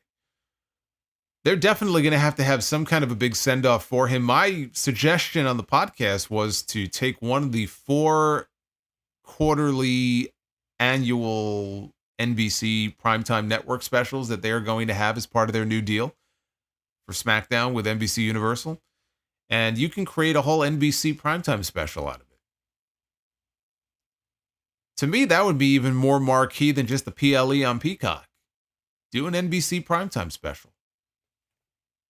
And do it from Madison Square Garden. They're usually at MSG after Christmas anyway. Just bump it to Saturday and do like a Saturday Night Live special from Madison Square Garden on NBC. Eminem. Custody of Dominik 2 at SummerSlam will be good. Yes, but it won't be the same without Eddie Guerrero standing on the ladder and cursing and saying, "Where the fuck was Vicky? Where the fuck was Vicky?" Pounding on the mat. Which they haven't edited the meltdown that Eddie had. He's still very angry and pounding on the mat, but they did edit the part out where he's screaming at the referee, "Where the fuck is Vicky?" Or "Where the fuck was Vicky?" Because Vicky Guerrero, she's a little late getting down to the ring. The return of Saturday night's main event. Hey, for one night only. Saturday night's main event presents John Cena, the end of an era. I'd be down for that. Let's make it happen. I'll see you guys on Wednesday for Dynamite 250 and TNT with JD tomorrow night. Till then, take care, guys.